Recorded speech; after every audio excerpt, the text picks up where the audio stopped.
Way showtime, folks. It's showtime, no script. Today is Sunday, 24th of November in the year of our Lord 2024. I am Brune, and I trust you are all doing very well today. Shite happened in Hollywood, shite happened in real life. So, as I always say, lots to get through. Shall we get the guests out? You know it. Let's do this. Okay. First up, reach around, droid of choice, etc., etc. It is Z3PO. Good evening, Brown. How are things? Hello. How are you doing? I'm doing very well, thank you. Where's No Common People? ASMR this week. No, not at all. No. I was expecting a new host and everything. It's just I not happening. messaged Common People, radio silence. Oh, this would have been great. It would. I was hoping that he'd do the presenting bit, yes. Yeah. You want to stream with Common People? You want to stream whatever Common People saw what you did there. streams? Very good. You want to speak with Common People? You want to speak with Common People and People like me? me. But Brown didn't understand. He just sighed and read some chats. He had a song prepared and everything. It is great to have you, mate. Pleasure to be here. Let's bring some more peeps out. Go on, Yeah, let's get on with it. Let's get the show on the road. Okay, your buddy, Astromech Droid of the channel, etc. Professor R2. It is you. Hello. Hello. How you doing? Hello. Yes, I've spent a couple of hours in the oven at 350. I'm doing quite well. Nice. Oh yes. So yeah, there's some good things and some bad things that happened this week. Lots of bad things. So I will say yes. Sadly, rest in peace, Chuck Woolery. I know that's for the Americans. You Brits probably have no idea who that is. No. Chuck Woolery, he was a long-time game show host over here, hosted a lot of different shows, especially his biggest one back in the day was The Love Connection, which was a real fun dating show. But, yep, rest in peace, Chuck. We're going to miss you. It's great to have you on, mate. Shall we get the next peep out? And please do. Okay. I'm boomerang. In fact, I am boomerang. Wait a minute. I am boomerang. I think we've lost the guest. Well, really? We've only just done the intros. Yeah. We haven't even started and he's gone. What have I said? Oh my God, this is going well, folks. Okay. Price of Reason. Hey, how's it going? Hey, Price. Hey, Price. Hey. How's the voice? When you said that you thought that somebody was gone, I thought you meant that I was gone, but I was still here. I could see you. Okay. Has he? I think I'm tripping everybody. It's official. I'm tripping. Price, how are you doing, my friend? I'm doing good. Are you sure? Yeah, I mean, my voice is a little lower than usual today. Lower. You're getting the low voice Price because the weather is changing around here, and I guess it's affected me. Really? What's it changed to? What'd you say? What's it changed into? It changed into now. What I'm trying to think who I sound like now, and I'm not quite sure. Barry White. That's what people tell me sometimes. So I guess now that's what it is. It's a shame you weren't dating or in a bar because Leslie would be. Oh yes. Indeed. It's great to have you on, Price. Shall we get the next peep has turned up? Absolutely, yes. Okay. Is it shooty? No, not this week. Not this week. Gladiator Help Desk. My name is Maximus Decimus Meridius. And yes, I did go to public school. How could you tell? Hello. You all right, mate? I'm here. The weather is terrible. Isn't it, though? Hurricane Bert, or whatever it's called. I hate the fact they give hurricanes sort of like little old man and little old lady names because it's ridiculous. You know, you can't imagine your Auntie Doris coming in and just going, "Ooh, I'm just going to do a load of shit and fuck off again." Until 2017, I think it was. They were all women's names. I And think now they're all storms men. and hurricanes get different names, don't they? Cyclones, typhoons. hurricanes, cyclones, typhoons. Well, if you're talking about someone who will walk into a room, cause a load of shit, and then leave again, I can understand why they gave them all women's names. Yeah. Ooh, topical humour. Anyway, Good evening, chat. let's not go down that. Anyway, are you well then, Gladiator? Yes, you're doing good. Yes. Yes, not too bad. I've had a couple of fence panels fall over in the back garden. Oh But- dear.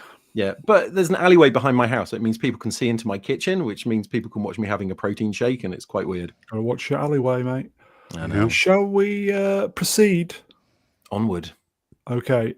Good evening, chats. One is Boomering. Episode 237, Musings, today's dates. It's Which not sheet? easy being green. It isn't. Witchy. 5,000 subs, even though we're still going down. In fact, I think I'm embracing it, you know. Please like, share, subscribe.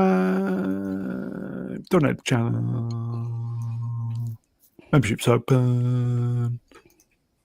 Okay, so this is the biggie this week. Wicked! I'm kind of thinking there's only going to be one person. Price. Yes, I saw this crappy movie. Go on then. I very much didn't prefer this movie. I thought it was terrible. And I think, and I've explained, I put up a review on my channel. Oh, yes, and you did. And actually, I had a lot of people come and respond and get upset over the Really? review because I said I didn't Really? like it. Yeah, I've had. I mean, some people said, "Oh, we agree with you," but some people, have been writing weird things. I gained more subscribers than I lost, but actually, a few actually unfollowed me or whatever it is because I said I didn't like the movie. But I'm not going to change my opinion. What I think of the movie in a nutshell is that basically it's the same kind of movie that we've been seeing in Hollywood for the past maybe 7 years. The only difference is that it's sort of the ground zero, lack of a better word here, the woke ground zero. Because in 2003, basically they released that Broadway musical, which did very well. But the whole idea, it's based on a book that's not from the real guy that wrote Wizard of Oz. It was based on a book that an author wrote, that the author was like a very quote-unquote progressive guy. And he thought to himself, what if we made the Wicked Witch a sympathetic woman? She's like she became a villain, but she's very sympathetic. And the reason she became a villain is because people didn't like her because of the color of her skin and because of the patriarchy. So that's basically what the movie is. That's what the movie is about. And people are like, no, but it's been on Broadway and it has such great songs. First of all, I'm a musician. Those songs are crap. I mean, the original, that's a timeless classic. Those songs are memorable. Even the one with Michael Jackson, the separate one, even that had some pretty good music produced by Quincy Jones. This is just garbage. The music is garbage. I think that the two leads don't have the charisma and charm necessary, in my opinion. I feel like they're very bland. And yeah, I mean, some might say, well, there's cinematography and they're dancing. I mean, if you like that, I guess it's fine. But I don't have much to say about this movie that's good. I've already gone like in a few places that I kind of went on rants, and I'll try not to do that here. But the movie, if you didn't have that stupid musical that at the time was a novelty and people didn't realize what it was doing, it was like a pre-woke era woke property, woke idea. If we didn't have that and they just released this to the theater now, everybody would know exactly what I mean. It's just because ladies like that musical, it's still going to make money and people are going to say it's great, I guess. Okay. Are there any redeeming qualities about this movie? Not really. I couldn't, again, I'm going to do a spoiler. Is it okay if I do a spoiler? Chat, are we bothered? I don't think we are we? I mean, No. the book and the musical have been out for Right. I mean, almost 3 decades now. Right. I think that anybody that really likes this already knew the story anyways. Basically, the only thing I thought was kind of interesting is that when they introduced the Wizard of Oz, they go to, just like in the original movie, there's the big head that's talking, and then the guy comes out from behind the curtain, and it's Jeff Goldblum. And Jeff Goldblum was kind of funny, so for a second, like, I chuckled. But then it turns out that Jeff Goldblum, like the wizard in this movie, he likes to torture animals and things like that. And he was responsible for harming animals, and he tricks the Wicked Witch of the West to harm animals herself, and then she gets upset. So he wants her guards to apprehend her. and I got so annoyed. I'm like, this is just such nonsense. I don't know. Not for me. And really, ladies can sit around there and giggle. There were certainly women in the theater that were sitting and giggling. Was Leslie there? What'd you say? No, she wasn't. I'm sure that if Leslie was there, she'd be laughing like a hyena if she was there. But no, there were a bunch of ladies giggling. These were there lesbian witches in it? I don't think there aren't lesbian witches, but you know what? In the school, they do some sneaky things. There's like there's supposedly a uniform, but you know what the weird thing is? You see a woman walking around like a girl, and she's wearing pants, and then you see a boy, and he's wearing a skirt. You know, little things like that. They pepper in there, and then you have that Asian guy from Saturday Night Live. So when that dashing quote unquote prince character, whatever he is, arrives, he likes him also, and he also is kind of wearing a skirt. What I'm trying to say is that this is very much Wizard of Oz for modern audiences, and I know that I got pushback, and I know that a lot of women love this thing, but I think it's crap. I stand by my review, and like I said, if you didn't have that play, if it was just released today, more people would agree with me. Was it 2.5 hours long? It was 2 hours and 40 minutes, and you felt every minute of it. You couldn't believe that it just continues to go on and on and on. And it's not like one of those, it goes by so fast that I didn't notice. I noticed every minute that went by in this movie. And this is only part one, isn't it? Yes, at the end, by the time you're done with the 2 hours and 40 minutes, like the big finale is that the Wicked Witch, she discovers she can fly on her broom. In the original movie, when she flies on her broom, it's because she's evil and you want her gone. You know what I mean? But here, it's like a big girl boss moment. She's like, I can run away from the wizard if I fly on this broom because the wizard is evil. And then she flies away and it says to be continued. So you're looking forward to part 2? I am not looking forward to part 2. Counting the days down. I wonder if I'll review it. Maybe I already in for a penny, in for a pound, or whatever they say. I reviewed this first one. Maybe I'll go to the second one whenever that thing comes out. But man, I couldn't stand this movie.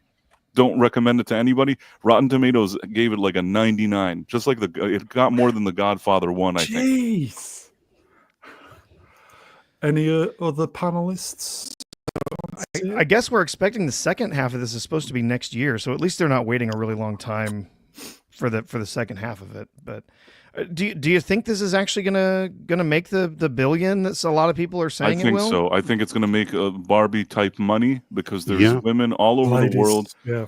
Even Barbie had a very crappy agenda and propaganda to it, but I don't know. Again, I'm not an expert in women. Sometimes there's certain things that neither am I. that they bypass any logic. Like, I'll give you an example. Steph, my nerdy home, who I really respect, and she's great, and I've been in the same circles as her for years. She, for example, told me that she really enjoyed this Wicked movie, and I think that there's other women in our circles that saw it. Maybe Lorena Creole. A few other people told me that they really liked it, and good for them. I mean, I can't take away from people if they enjoy something. I just personally saw it, and then I thought it was terrible. And I'm sticking by my opinion. Well, according to projections, it's done 114 million in this opening weekend. That's domestic. It's done 160 worldwide, which is if you're saying this is going to be the next Barbie, that tracks pretty closely with where Barbie was on it after previews in its first weekend. So I mean, we just have to see how it November. Yeah, I think they're. Sorry, go on. I was just going to say, I did read that this is actually the highest opening weekend for a musical movie ever. Yeah, we'll get to that in a minute. We didn't make it for you. I understand, but the thing is that with Barbie, I accepted that. With Barbie, I said, okay, I understand. It's a Barbie thing, and really, it's not that when I grew up I cared about Barbie, so it's not like they're doing anything to my childhood. So I understood it, even though I didn't like the message. I was also less vocal about it because I understood that it's something that really appeals to women. It's Barbie and it's their thing, even if I think the message is bad. With Wizard of Oz, I have a different opinion. The 1939 movie used to be a wholesome movie that families watched every year. Which was a white actress. Right. It was a white actress in a character that is now being presented as a villain. Basically, this Wicked movie, not related to the original movie and not written by the person who wrote The Wizard of Oz, even the book, is just some kind of fan fiction, really, it presents Dorothy, it reframes her as a villain.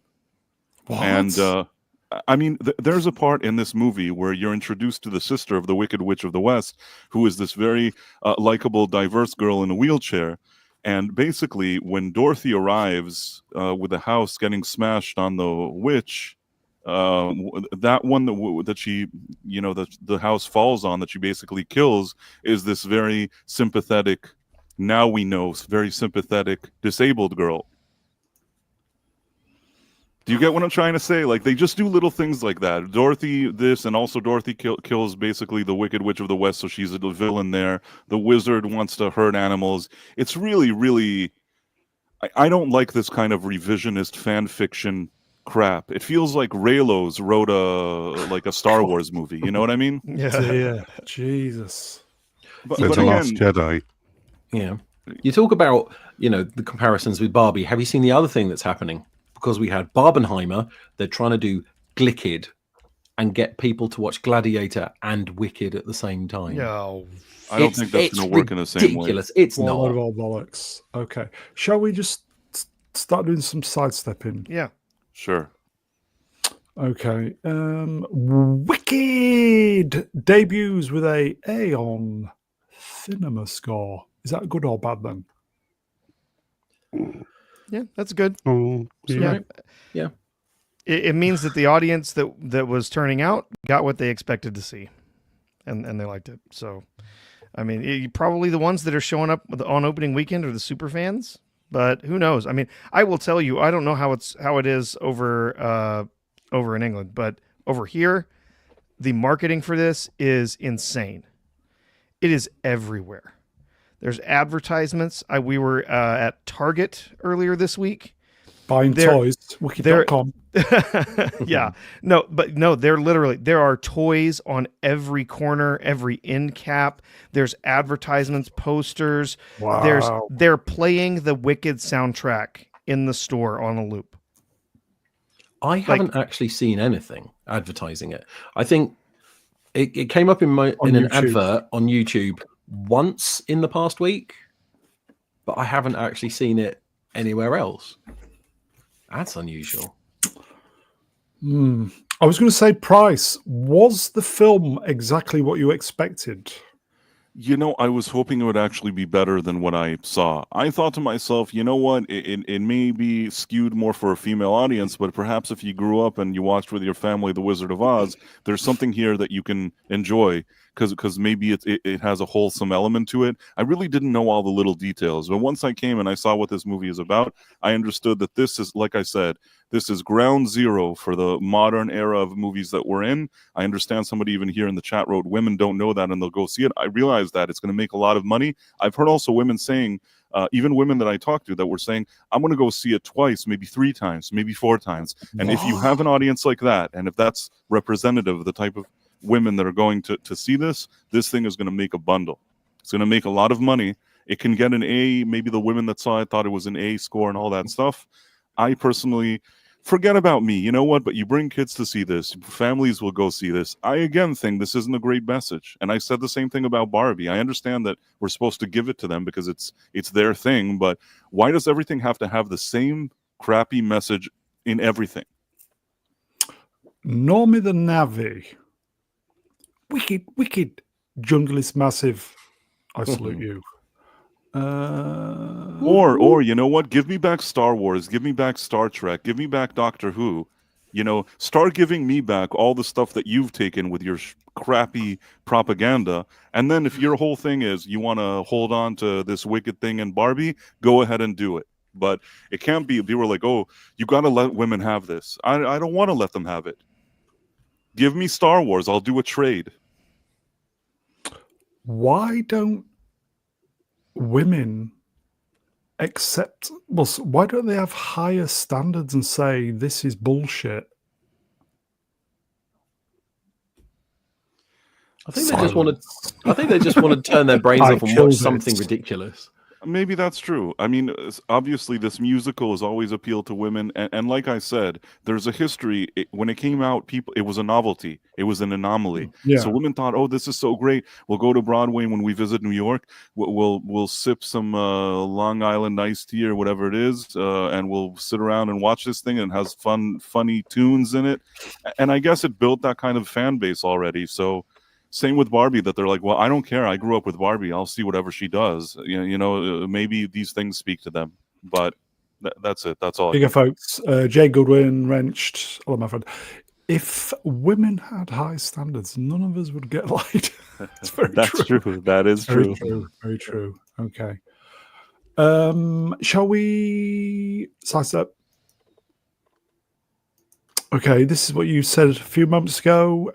99% audience, 96% Rotten Tomatoes. I critics. thought it went up, but if it's 96, then I apologize. I thought it was Well, like this was at 99. the time of when I grabbed it, so it may have altered. I think this was 3 days ago. Yeah. The of course that we know that they sort of primed the popcorn meter there because they had some screenings that were just for like super fans, and then encouraged them to go and review it because now with the popcorn meter there, you have to have verified reviews for it to count. It's very shady. That whole popcorn meter thing. I mean, really, the whole Rotten Tomatoes operation, in my opinion, has been severely compromised. I can't look at it and take anything it says seriously. No, absolutely not. I've said this on the stream many different times. You may as well just not include Rotten Tomatoes ratings anymore. The whole system is fixed. Higher than Godfather, Dark Knight, etc., etc. Amazing. Okay, nothing more to add. No. No, I better be quiet. You keep putting more slides. Okay, we've already said this. Wicked opens with 114 million in. That's domestic, isn't it? So it was about 164. Yeah. Third highest domestic 2024, biggest opening for musical. No, what's the worldwide? Do we know? There was no worldwide figures. 164. That's not bad, is it? It's very good. I mean, again, that tracks right about the same as Barbie if you put previews in the first weekend together. So, yeah. It all depends on, isn't it? It all depends on how, it depends on what the drop is over the next couple of weeks. If you really are getting a lot of people who are going back for repeat viewings, then that's gonna add up. I don't know if it's going to be quite the phenomenon that Barbie was, though. I really don't. Okay, let's move on. Okay, so is it still me who's just watched this? Price, have you watched Gladiator 2? I wanted to watch it, but I didn't get to it. Unfortunately, I'll probably only watch it this week. I really was very eager to, but because I kind of caught a cold, I didn't go. No one else? No. Nope. I've seen reviews of it. That appears to be enough. Okay, I'll just add. Obviously, everybody knows I enjoyed it. It wasn't needed. The sharks. I was entertained. A lot of the bigger channels. Yeah, but isn't it exactly the same film as the first film? Yeah, it is. It is. It may have been better 20 years ago. I don't know. I don't know. I enjoyed it. I mean, I was saying just now that is it going to do an Avatar where it's this huge bombastic movie, and by the time it leaves theaters, people are just going to forget about it. It's not going to be, it's not going to change anything in the zeitgeist. It's not going to be that kind of thing where you hum the music from it or you quote the lines from it. It's just going to be, oh, that movie was made, and then a year from now, people are just going to forget. I think has it passed 200 million? But that'll be including the American, which was released this week, wasn't it? I can check on it. Sure. I mean, I'm not surprised it's made a lot of money, but I just don't think it's going to be. It's going to tail off, isn't it? Especially if Wicked is, unless if it's because it's against Wicked, blokes might not want to watch Wicked. Yeah, maybe. Right. Yeah. I'm going As to of- see it next week. Yeah, as of this weekend, it's up to 221 worldwide. Okay. It's brought in 165 internationally, and it brought in 55 over here in the U.S. this weekend. So Okay. So I'll say, folks, if you've got nothing else better to do, possibly, but it's very much a wait for it to come out. Anyway, okay. Let's move on. In fact, it's a sidestep. This is the cinema score, so B. So there you go. Yep. I Is mean, that good or bad? it's probably deserved, but Yeah. Gladiator 2 seems like one of those movies that you just have on in the background whilst you're doing something else. Okay. yeah, the B is okay, not great. I will say the 2 hours 30 I was at the cinema. I was entertained. It sounds like Price wasn't entertained with his 2 hours 45. So I'm sure I'd rather watch Gladiator than watch Wicked. I'm sure of it. yeah, there you go then, folks. This also dropped this week. Is it June Prophecy? Dune. Dune. Anyone? I was going to watch it, and then the reviews dropped, and I thought, Yeah. okay, possibly not then. Same. I skipped it. I considered it like you did, but then I never was excited about this to begin with. But if the reviews would have been stellar, I would have been okay. Maybe you should give it a chance. I have a feeling that with the type of reviews I saw from people that I do trust, this doesn't look good. I obviously Tulsa King is finished, and I was looking for something to watch. That was good, Tulsa King. Yeah, And this was going to be my replacement, and so many reviews just saying just shite. Looks great, probably well acted. Just, I mean, you're welcome to watch it and then just tell us what happens. I don't know. You know what I started watching? I started watching Landman. Landman. It's by Taylor Sheridan, also one of the producers of. Oh, Tulsa that's King. that new thing on Paramount, isn't it? Yes, and I still have Billy Bob. Is it Billy Bob? Billy Bob Thornton, and as John Yeah. Hamm and Demi Moore.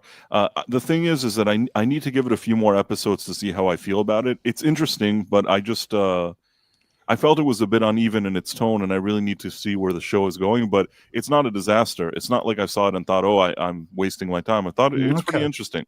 Okay, here you go. Phil Fedora, hello Phil, Wrenched. You might like it, Broom. Okay. I might wait till all the episodes drop and possibly binge. I don't know. Okay. Shall we proceed then, folks? Sure. Yeah. Ooh. No interest for this. It's a shame because I was kind of looking forward to it. But anyway, never mind. So, Superman and Lois. Z, Yes. what did we think? This was 3 episodes from the end, so there's 2 left after this. Yeah, I mean, I think in the terms of the entire season, this would have been a filler episode. Yeah. But that doesn't mean it wasn't absolutely packed full of stuff. I mean, it's often been said that Superman's biggest problem is he's fucking Superman. He's the invincible flying Boy Scout with a secret identity. But now that's been compromised. As a consequence of his heart transplant with General Lane, he's slowly starting to lose his power. Oh, And yes. I don't think that's something we've ever seen on screen before. And it's they've handled it in a really respectful way, and coming to terms with it is going to be hard. But you know, he's getting there day by day. He's becoming more Clark Kent. And then you got the Lois and Lex interview, and yes. she completely blindsiding him on live TV. That was fucking amazing. Yeah, because And he then was at the- go on. Yeah, go on. No, because Lex Luthor thought he was in totally control of that. Yeah. He thought he was going to absolutely whitewash her, but no. She pulled a rabbit out of the hat and completely messed him up. So yeah, kind of enjoyed that. And then right at the end, you got the Lex power suit. Looking forward to the last episode. Oh, Really 2 am. episodes, yeah. Sword and no. Storm, Wrenched. Superman is a side character in his own show. I Is he? disagree. I disagree. And it's not his own show. It's Lois and Superman. It's I about the only saw the family. first few episodes of this show, and for some reason I stopped watching it. But I don't know. I mean, you guys say it's good. That's the only reason Yeah, I consider each it time is. you talk about it to go back Mhm. and actually give it a more fair chance, I guess. You go, Yeah, fat he's or gone. Tyler Hoechlin makes a very good Superman. Probably the best one since Christopher Reeve. I'll agree with that. Fat Robert Watersport. His sons will take over the next series. I don't think there's going to be anymore. That's No, it, this isn't is it. Last one. I think this is a token gesture by Mr. Gunn because he didn't want them to cross over. No, didn't want to have Mhm. different types of superheroes in the same universe. At No, least this he is let them gonna be about- finish it. Yeah. Okay, so 2 more episodes to go, folks. We still recommend it. It's just fantastic. Sidestep. Look at him. Just look at him. One of the best live action versions of the iconic Superman villain, Lex Luthor, portrayed by, is it Michael Kulditz? Yeah, comparing into the comics on Superman and Lois. Look at that. He's really embraced the character, made it his own. I like them all, different versions, from the psychopathic revenge Lex, prison Lex. They've all been really great interpretations of the character that appeared in the comics over time. And full respect to Michael Cudlitz, he's absolutely It's nailed it. fantastic. He is. I think he used to be on The Walking Dead. Yeah, that's him. He had Yeah, red hair, Phil from but yeah. EastEnders, yeah. He's had his hair all season, and then this is the first episode he did with the razor, didn't And he looks fantastic. he? Yeah. Oh, it's great, folks. It is great. Okay, sidestep. I don't know. Frank Grillo on the Superman trailer. I got a sneak peek, a little more of the trailer. This is the movie, folks. And I'm not joking. And I'm not blowing this out of proportion. My skin was hot and I had goosebumps. That's how great it is. This is the movie that's coming out. No, he's probably on a come down from the cocaine. he's not going to say that this is exactly the textbook answer that he would give. And in addition to that, even a trailer doesn't mean much these days. The question if the movie is good. I'm not saying I don't want it to be good. I'm just saying that I have yet to see that it's good, and I've been disappointed enough times in recent years. Yes, and James Gunn told us how amazing The Flash and Blue Beetle were going to be. They were just some of the most amazing comic book films ever on screen. So, yeah. I don't hold out much hope for this movie. I really don't. Everything that's come out about it, it's just I don't know. I think it's just going to suck. I think there's too much responsibility that they've put on this one movie and on James Gunn. Yeah. They're trying to introduce a whole universe. Zaslav wants to wow investors. They want to really make a statement with this, but when you're trying so many things to do in one movie, usually it doesn't work out very well. And the question is if James Gunn is able to tell a more personal story here and have us connect with this character again. And I'm not sure. Yeah. But I think the thing that's ruined it for me, that's made me feel like it's just not going to happen, is just it's not going to be a Superman movie. It's a movie with like every possible DC character they could squeeze into it. And that leaves me really confused and unsure as to if he has any idea who Superman even is. So. Here you go. Can you hear me, boys? Yep. Yeah. Okay. Gavin Blackburn Wrenched. Christopher Reeve is Superman. Change my mind. He is. He'll always be number one in my book. Yep. Yeah. Not Dean Christopher Cain. Reeve. Oh dear. No. It was okay. Very of its time. Yeah. He was all right. Terry Hatcher won. Mm-hmm. Mm. Mm-hmm. Yeah, Terry Hatcher was good. That's Yeah. for sure. Had a chin that could open cans, but still very good. Yeah. It's just a shame we're not going to have more Superman and Lois. It is, really. They could have done so much more with the character.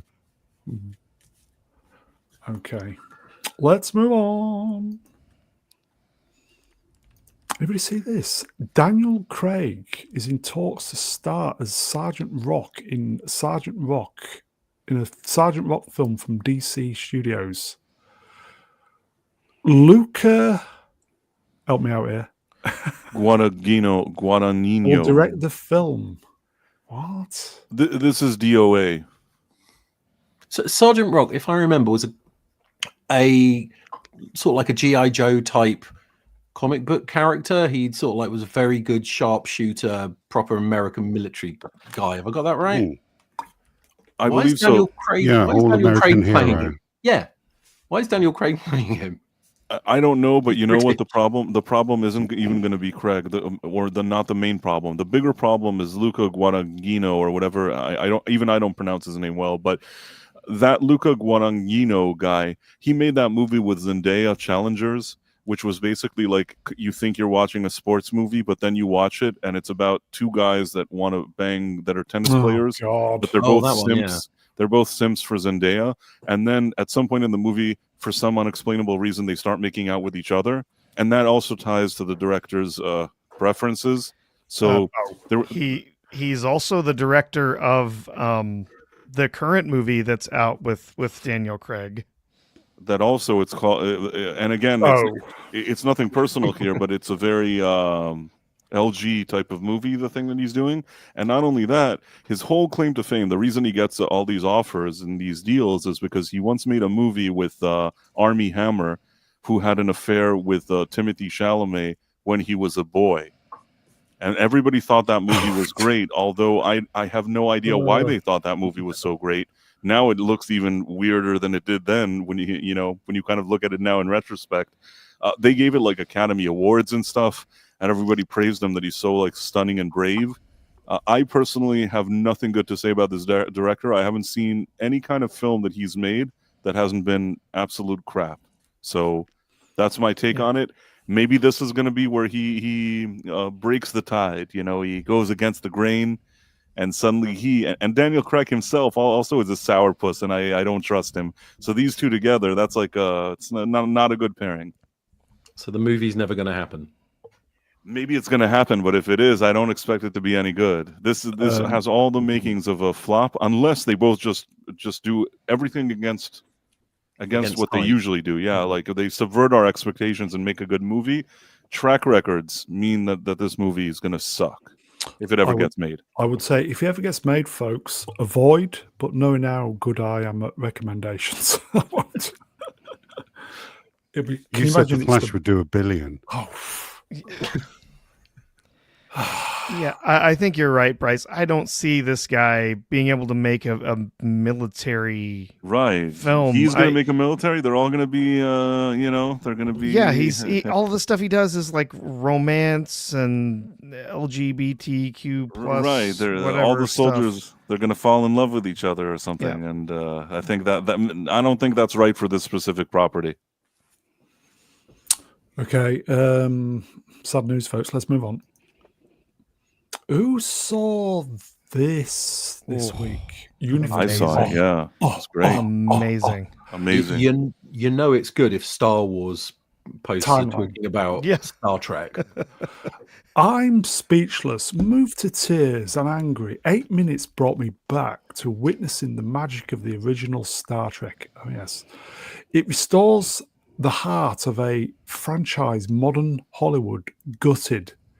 It gives me hope.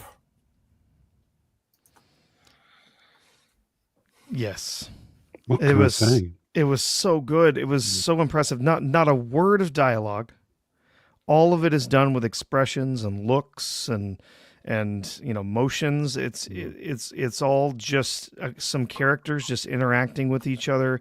There's no words that need to be said, and you can feel all the emotion. You can feel everything that's happening between them. You can see some of the impressions of what they're trying to tell each other just in the looks of their eyes. Of course, I think the reason we didn't get the characters talking is obviously because, well, we don't have some of those actors with us anymore. We don't, and when they do use some of this deep fake technology, when people start speaking, things start to break down a little bit. Doesn't work as well. It kind of breaks the illusion. But I mean, we saw Robin Curtis was in there. Fantastic. Yeah. I mean, it was amazing. And they've been doing the little shorts that they've been putting out, kind of building up to this. Yeah, for a couple of years. Have always been impressive. Yeah. Yeah. I thought I'd never be actually pleased to see Savick, but I was. Yeah, absolutely. I thought it was a respectful, touching, and heartfelt tribute to Kirk and Spock. And I'm not going to lie, I got very teary in the last scene. I was. A bit yes. misty, yes. Yeah. Yep. Definitely. Question: is that Shatner? Yes. That I do not think is Shatner. Do you know? From what I've read and what I've seen from him and what I've seen from the actor Sam Witwer, it seems like it's Shatner when he's walking through the forest. Yes, with his back to the camera. Yeah, that's Shatner. Yeah. When they're on camera, his face on camera, that's Witwer in makeup and then using some deep fake stuff to clean it up and tighten up the expressions. Did you see the behind the scenes where they were doing this in real time? Yeah, it looked great. How amazing was that? Yeah. Here you go, folks. The most unimpressed person in the world. Sword in the Storm. Tough audience. Wow. Okay, so shall we sidestep? Sure. From Gary, the long overdue proper farewell. Excuse me, there is something in my eye. Yep. Something in the drinker's eye as well when you're if you watch his review. Yeah. This is something that hits you right in the feels if you're an original series fan. Oh yeah. Yeah. You get to see him in the earlier short. You got to see the same actor dressed up in the makeup and everything as Spock go and collect Kirk's insignia, his badge, off of his impromptu grave from Generations. And so then you got to see that actor in that makeup at that time. It was really impressive. And they also had a jump back. There's sort of some time shifting stuff going on where you got to see him in some makeup as a younger Nimoy as well from the time of the motion picture, which both makeups were very, very impressive. But yeah, they sort of tying those different timelines together and those different, the way that they use the shots as well, which they're kind of demonstrating here, like really, really impressive work. It's just incredible. It's top notch, deep fake. Mm. This is what AI deepfake was designed to do. Absolute top This notch. is what this is small productions giving access to this to be able to use it to make stuff like this for a fraction of the price that any Hollywood studio could do. This is why this stuff exists. Yes, it's not a soulless cash grab, is it? No. There's you can tell there's passion behind it. I do worry that this is a goodbye to Star Trek, though, that this is the last good bit of Star Trek that's flash in the pan before the light goes out. I think the light has gone out and they just came back and flickered the light on for a second and now it's going to go out again. I remember people like J.J. Abrams and Klutzman would watch this and it'd be just totally over their head. They would not have a clue. No, this was like the first 8 minutes of Disney Pixar's Up. Oh yeah. Yeah. Yes. They wouldn't grasp what was going on. It was admittedly it's kind of hard for a lot of people who watch this to kind of grasp what's going on because it actually draws from a whole bunch of different Star Trek media. It's pulling some stuff from the motion picture. It's pulling some stuff from Generations. It's pulling some stuff from Discovery. It's also pulling some stuff from comic books and other books that were written as well. So it's kind of strange to see all of those different things slapped together, trying to tell this story. But it works. It works really well. Well, it does, but there was a problem, I thought, with it. Which one? Reg, where's Mikey Spock? Well, you got your Yes. the weird alien dressed up in the Next Generation uniform was pulled from Discovery. Because Spock died in the JJ universe, didn't he? Mm-hmm. Yeah. And So the they your had to get him character, from the Nexus to that universe. yeah. And Oh, the your character from Discovery was told to have been able to jump between times and different universes. Story, which fair enough. Yeah. I just realised something with the whole Mikey Spock thing. Do you think Spock and Cyborg ever had a conversation about having a sister? Because that was Spock's brother, wasn't it? Sister. Still, So no. you have a sister. No. Okay. Carry on. Yes. Shall we? This was made because it was the 30th. Is it the 30th anniversary of Generations? Yes, that's correct. Yes. Okay. Let's sidestep. I think it's a sidestep.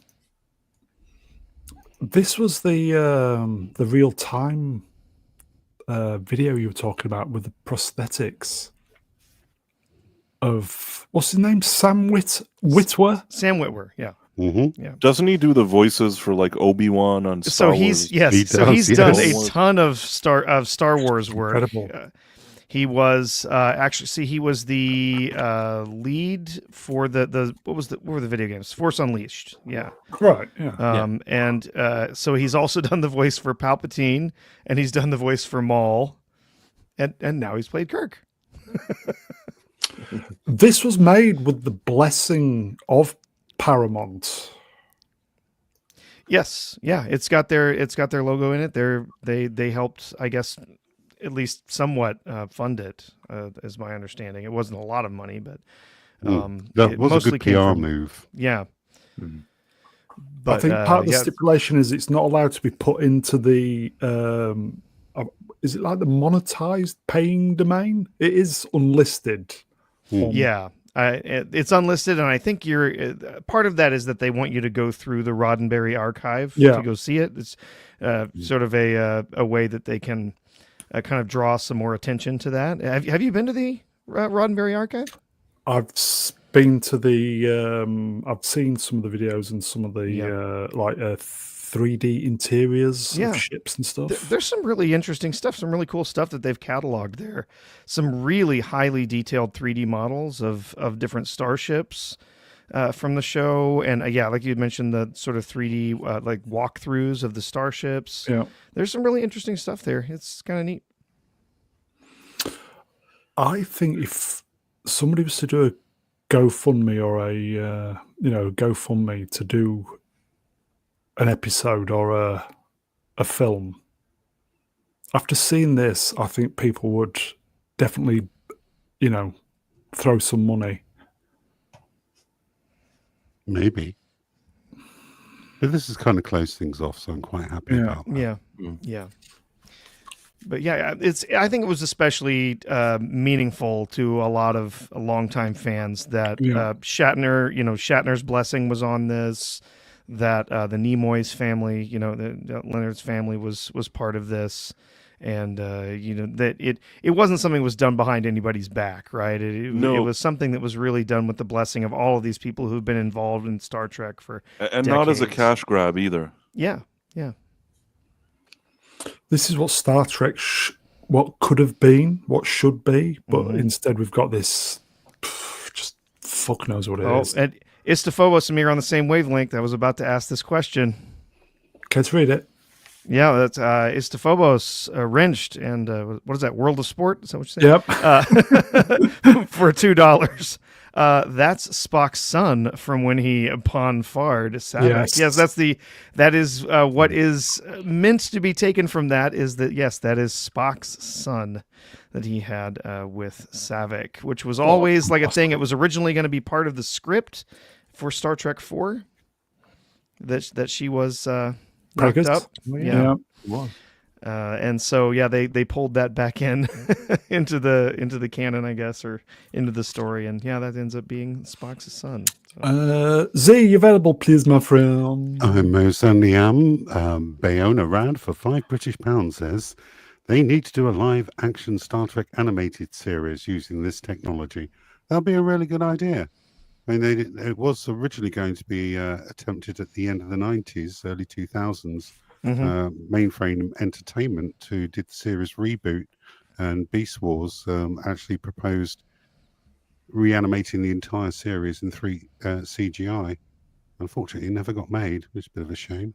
Yeah, there was a video game that was supposed to be made late in the 90s, early 2000s that had some absolutely incredible 3D renders of the actors that were going to be part of the game. Unfortunately, it ended up falling through before it was made. But that could be an interesting direction to take some of this technology too. Star Trek should be the greatest television show on TV at the moment. It isn't. It's just been squandered. Like anything Star Wars should be great as well. You know, they're like the bench, the blue chip stuff, Star Wars, Star Trek. Never mind, folks. Yep, how the feminists got a hold of it, and now it's trash. Gave that diverse chicken it and make it lame and gay. Yep. Blue chip TV, folks. Never mind. Sidestep, I don't know. On a more positive note, though, Disney Minus has replaced She-Hulk hashtag Justice for Todd with hashtag Deadpool on the official Marvel Hub banner. Yay! This isn't an act of spite, though. They do this on a regular basis. If they're doing it to get rid of terrible characters, then surely they would have got rid of Shang-Chi. And Shuri. And Shuri. They serve no purpose going forward. I mean, just look at it. It's all like Shang-Chi, useless. Shuri shouldn't be in a movie. Captain Marvel is pretty much dead in the water. Brie looks fantastic. Well, No. Brie, looking good, Brie. Yeah, feet aside. If She-Hulk is the character out of this despicable rogues gallery that we have here that they decide to replace, that character is awful, and that show was very poorly received. Here you go, folks. Fat or lobber would have spot. The last episode of She-Hulk was Jessica Gao just letting all her hatred go. Terminator? There is kind of a poetic justice here, because it really ended with an article in Variety or something where both Gao and what's her name, Tatiana Maslany, were like, F the fans, F them, and stuff like that. They actually used the F word. And now when you see this poster and they removed her and put Deadpool in, which is doing much better with fans than she ever was, it kind of has a little bit of a poetic justice. I just realised Scarlet Witch is dead, so she's never going to be in anything again. And Loki's now... Nobody's dead. No, but there's that whole thing that the Scarlet Witch was a one-off who spread through all universes, but it was just one person, and she's dead. So they can't exactly They're going to make her alive. They're going to find a way to do some stupid thing. What happened in Multiverse of Madness, because she controlled a different Wanda. So there's more than one Wanda. There's only one Scarlet Witch, and she vanished in a puff of red light at the end of Multiverse of Madness. Yeah, I was going to say that before the temple came down on her. Yeah, the temple came down, and then you see there's a little red flash in there in the stuff as it's collapsing. It's She's very much alive and well. I forgot to say also, Tatiana Maslany claimed at least that she filmed a few scenes for Deadpool that I guess maybe Kevin Feige wanted in that movie, and then they were deleted from the movie. I don't know if this is true or not, but I remember her whining about not this. The first time I've heard that. What'd you say? It's not the first time I've heard that. I'm if willing to true, bet that did happen. if true, this would be like an additional cherry on the icing in terms of karma. And really, I didn't sit around thinking of bad things. When I saw the show, I thought to myself, I don't like the show, but I had nothing against Tatiana Maslany. But once she started blabbing all that propaganda stuff, once it wasn't doing well, she kind of lost me there. I think sometimes actors and actresses, you're part of a production that's not good, just don't say anything. Like Rosario Dawson in Ahsoka. Here you go, folks. Felt's 5 wrenched. Why are witches so popular in science fiction? Well, they're not, are they? They're empowered women. Okay. And some people like that stuff. Let's move on then. Ryan Reynolds teases him filming a potential Christmas-related project as Deadpool. Hasn't he done that before? Just sort of like a Christmas short, just as Deadpool. I think because Deadpool's really popular at the moment, they're trying to rush something out for Christmas. You know, like we had the do we have Guardians of the Galaxy? Oh, Guardians of the Galaxy. Yeah, that was fun. Yeah, Christmas movie. So they're trying. I think they're trying to rush out like a 42-minute episode, Christmas episode, while it's fresh. Yeah, whilst it's still popular. Yeah, because it looks like he's filming it. Yeah, I don't know. I think Deadpool's gone into the cash grab territory now, where they're just trying to claw as much money as possible, and it's going to lose the stuff that makes it fun. Okay. Sorry, it's nice and depressing there. Sorry about that. Okay, shall we move on then, folks? Nothing to add. We'll just see it when it arrives. Yeah. Mm-hmm. Oh yes. Captain America and Falcon 11 years later. So 2014, 2025. What do you think, boys? How far we have fallen. It looks crappy. Captain Falcon, yay! So hang on, that guy beside him is what, the new Falcon? Mm-hmm. Yes. Danny Ramirez. Yeah. He starred in Top Gun Maverick. Yes, he's apparently going to be the new Falcon, so he's going to have a wingsuit just like Falcon does. In the comics, he was actually like a mutant. Like he actually had wings and feathers. What? Yes. Because he that would be cool. He stole his outfit in the Falcon Winter Soldier, didn't he? Think so, yeah. Seems to be a lot of stealing in Marvel stuff nowadays. Only from minority characters. What did Disney mean by this? Well, and Paul Rudd. God. This is out in, when is it? February? Valentine's Day, is it? There's a lot coming Yeah. out. Oh, that's a date movie. Yep. And it's gonna bomb. There's no way it makes the money back because Not they a spent $500 chance. million on it. It's not going to make it back. It's gone through so many reshoots. The costs are just mounting up on it now. Haven't there been 4 lots of reshoots for this? It sounds like it, yeah, that we know about. Like that, yeah. No, and every time we think that they're done with the reshoots, you have an actor that he's like, I have to go for more reshoots. I think that happened with Giancarlo Esposito recently, that he was interviewed, and again, he said that he had to again go to reshoots, and it's like, how many times? How many times do you need to reshoot this thing? Sometimes also you need to cut the loss. You can just say, you know what, we made a mistake. This is a bad movie. And really, the thing leading up to it, that show Falcon and Winter Soldier, it's not going to do this movie any favors either. No. Because if anybody had any goodwill in seeing this movie after that lecture there with all the "you got to do better, Senator," You got to do better, Price. yeah, and the bank not allowing him to have a loan because of his skin color, and everybody whining all the time. I don't see how this corrects what we saw there.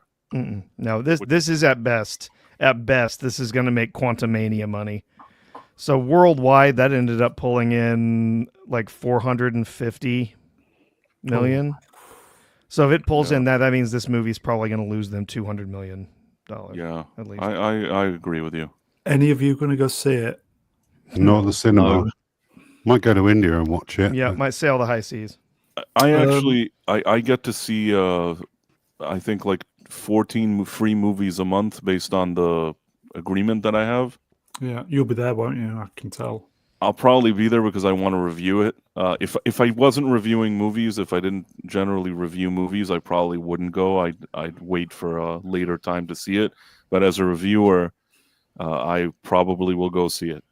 It's going to be a big payday for YouTubers. Well, I'm just not the biggest YouTuber out Yeah, there, so totally. I don't know how much of a difference it'll make for me. But always anything that people enjoy that I put on my channel, I'm happy to do. Okay, let's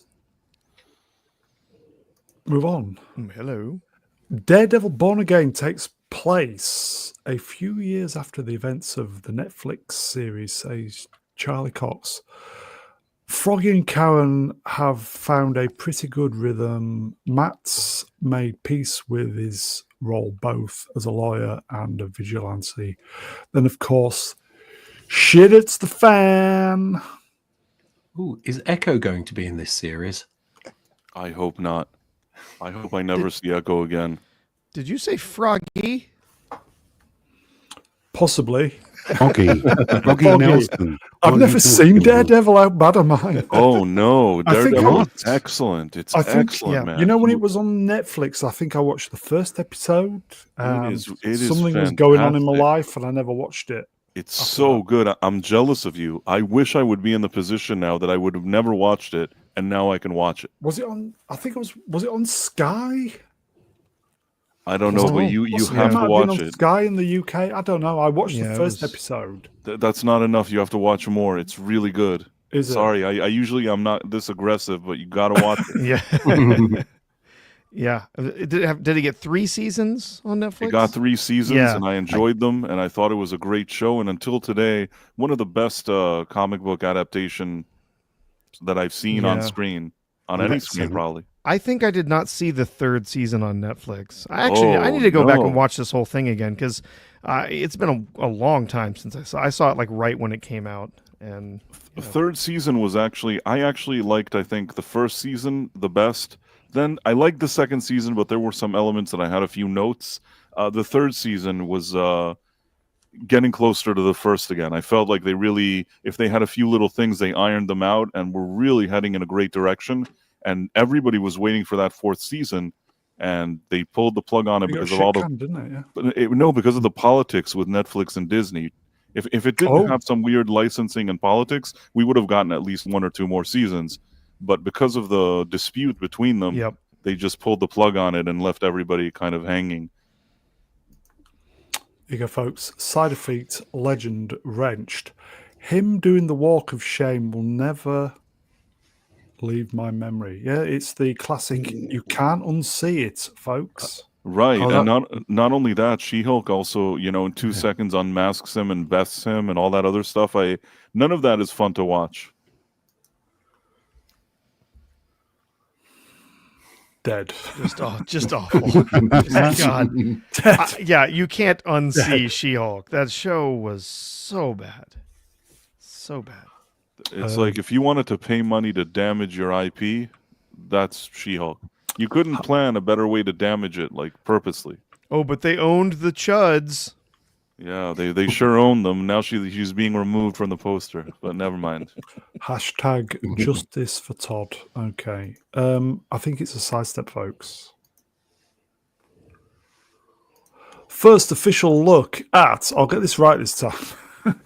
Matt, Foggy, and Karen Ribbit in Daredevil Born Again. Don't they look happy? Who's dying? I'm trying not to get excited for this. I really am. It was me, sorry.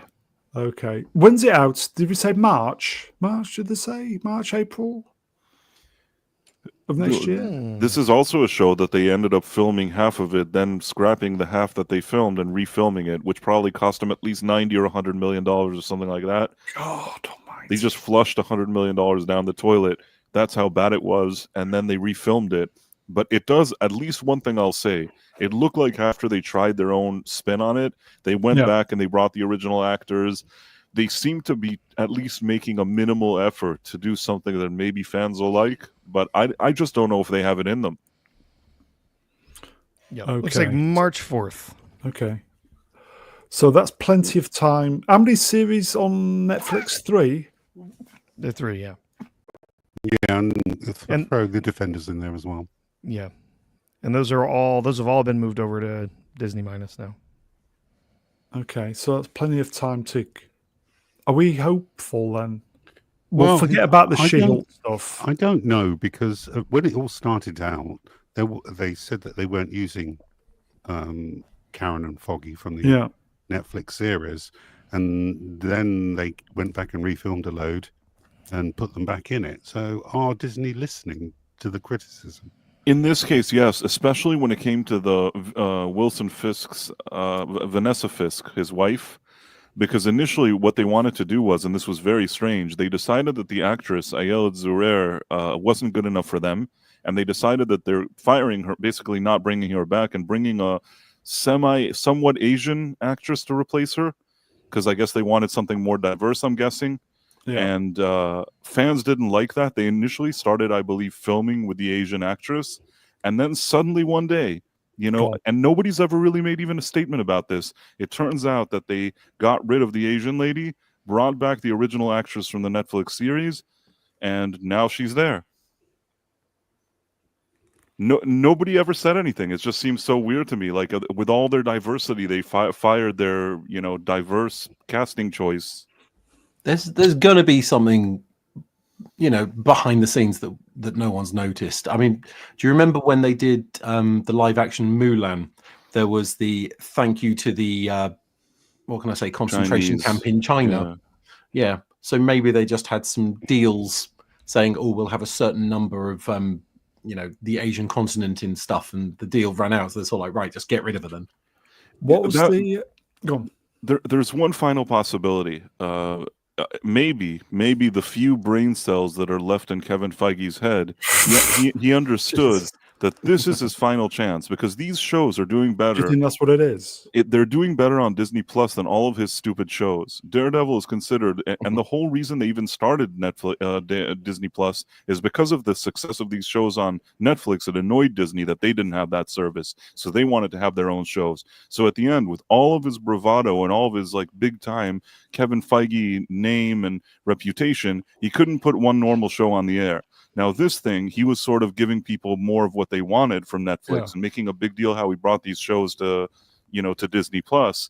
If he doesn't deliver something that people can say is sort of on par or reminiscent of those other shows, he's going to get clobbered. And even he understands it. Now, I still don't know if he has it in them, but I give him the minimal credit that he watched those 9 episodes that were filmed. And from what I understand, it's not that they're using some of that footage. I think that they just took 9 episodes that they filmed and flushed them down the toilet, which is something that's usually not done. Then they brought back the cast that they didn't want to bring, replaced the actress that they recast as a sort of, sorry, no other expression here, DEI hire replacement, and replaced her with a non-DEI. These are things that you usually don't see. So I'm really hoping that they did it, because he just doesn't want to fail here. Chance Saloon. Yeah. Z, available, please. Mr. Fairboss, a wrenched World of Sport for $2 says China would insist on ethnic Han Chinese, not Asian. Okay. Could have had it sweet and sour. What, me? What was the show what Kingpin was in? That was Echo. That was Echo. Disaster. Okay, try and forget Echo as well, folks. Hard to, because he was a little bitch in that one, and it's really, really hard to forget. He was also a bitch in what's itself in Hawkeye, and Hawkeye himself was a bitch. Hawkeye as well. Yeah. Okay, sorry. So try and forget those 3 shows. There's a lot to forget here. Okay. I think all I saw was She-Hulk. But anyway, okay, let's move on. The Fantastic Boar First Steps will wrap filming next week. That'll be this week. Confirms Kevin Feige. And then Well, they'll go back for reshoot. Yeah, say, yeah. Then they have several rounds of reshoots to do, and It'll be interesting. Sorry, I was just going to say it'll be interesting to see the test screenings and if they go straight back for another set of reshoots after that. Every time I see, what's the girl? Vanessa. Sorry, folks. Always seems to have her hands wrapped around or touching Pedro. Oh, that is because of his anxiety. he's very needy. Oh, he's very He's needy. he's very needy, and so he has to have someone he trusts touching him at all times. After never I'm hearing not even about making this that up. ever before. No, it's true. His entire career. Are you sure? Mhm. Sounds like an excuse to touch people. Vanessa Yeah, Kirby, I think her name is. Yeah, Vanessa Yeah. Kirby. She's Cheers, Drew. literally the only Cheers, reason to be interested in this movie at this point. Yeah. I mean, listen, if it wasn't Pedro Pascal in the lead here, I actually think that maybe this movie would already be better. But I don't know. What did we say last week? Matt Smith. Did we say last week? Matt Smith would have been fine. I wouldn't have had any issue with him. Mm. Side of feet, legend regged. Great excuse for some groping. Christ. Jay Mm. Jay Goodwin. Wedged. Pedro has itty. Jay Goodwin. The thing is, if emotional I said support that, hottie. I dare any one of you. I dare any one of you to go now and find like this hot woman on the street and say, like, start doing what Pedro Pascal does and say that you're doing it because you have anxiety. I really want to see what happens. I have a lot of anxiety. Can I put my face between you? Oh, never mind. I feel like if he ever runs into Sydney Sweeney, he's going to have a panic attack. Fucking great time. He's gonna... Exactly. So this is out, wasn't it? July next year? They're cutting it fine. That's the plan right now. Yes. They'll push the Actually. date back. July 25th. I don't think they dare. I can see them pushing the date back for sort of like August and call it a summer blockbuster. They'll say we've decided that this movie needs a bigger audience, so we're going to make this our Christmas release or whatever, right? Here, folks, it's the Phobos Regged Wool Spot. Zachary Levy would have been awesome as Mr. Fantastic with the beard and all. Yeah, possibly. I liked Eon Gruffeld or whatever his name is. I thought he was pretty good. Oh, what, from the original Fantastic Four movies? Yeah, I know people hate on those movies, but you know what? I didn't like mind them. the cast. Yeah, honestly, I didn't hate the cast in those films. No, just they were were very, very very likable. well made. I thought Mr. Fantastic and those was fine. I liked Jessica Alba. Alba. Oh yes. I think that she brought a lot of character to that role. Was it the And- geezer from The Shield as Ben Grimm? You know what? He was No. pretty good. I didn't hate He him. was. I didn't hate him. You know that once I wrote on Twitter, I know this sounds weird, but I think this actually happened. I'm about 99% sure that I wrote like, hey, Michael Chiklis was pretty good as the thing and whatever. And then I looked at like, back in the day, well, you still get to see who liked it, but I got a notification and Michael Chiklis liked my tweet. It's just funny because it's like he saw that somebody talked about Michael Chiklis. It was so random, you know what I Somebody mean? said something. So did he tweet his own name then? No, he didn't tweet his own name. He just No, liked it. searched for it. Yeah. Yeah, exactly. He searched for his own name, I guess, ran into my tweet, and he's like, I like what this man is saying, and then like, I like that cut of his jib. This the cut of it. Anybody price that of says reason. anybody says he thinks Michael Chiklis is great, like is a friend of mine situation. If you say his name 3 times into a mirror, he shows up on Twitter. Right, but he really was decent. I stand by my tweet. I thought it was fine.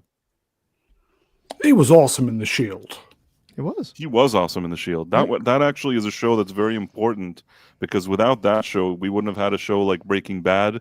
It was sort of one of the early shows that showed, established that a show could have these kind of arcs and complicated characters. And even I think Vince Gilligan that made Breaking Bad said that influenced him. That was one of the shows that did influence him. I may need to. I think I've watched the first few episodes of The Shield because it was on Channel 5 in the UK. Perhaps I should revisit. It probably lasts about a few seasons more than it should, but Yeah. it's a good show nevertheless. There's a lot to like about that show, I think. Okay. Let's move on then, folks. Was it kind of a semi-5 bet? Kevin Feige has indicated that all the characters from the Fantastic Four First Steps will appear in Avengers Doomsday. Oh, great. That's all more reasons not to see Avengers Doomsday. It seems like it's just going to be bloated and shit. They're not selling us here, no.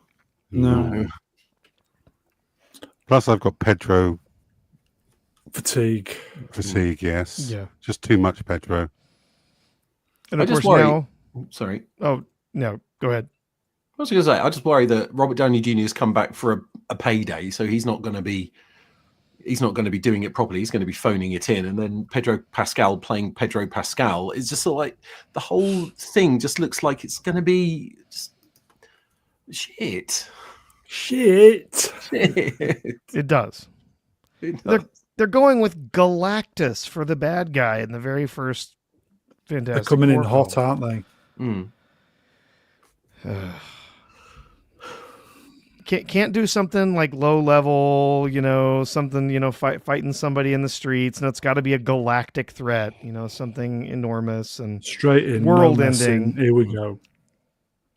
They are kind of screwing themselves up as well, because when you have bad guys, you have to have the whole escalation thing. You have to, you start off sort of like on ground level, and then you take it to the skies, then you take it to space, then you take it to, world-ending threats and so on. If you're starting off on, the Earth will be destroyed and the entire galaxy will be eaten up, where can you go from there? They're kind of screwing their own future. May I make a prediction? Is it going to get 1 million? Well, I don't know. I kind of possibly get the feeling this might. They know they've got to deliver something decent, and I think it possibly might be decent. But I just think the problem is the audience has been lost. Yeah. Or is that just me? Agreed. No, I get that. Is that me, folks? You're fine with that. Especially if what Marvel's going to be giving them at the beginning of 2025 is going to be awful.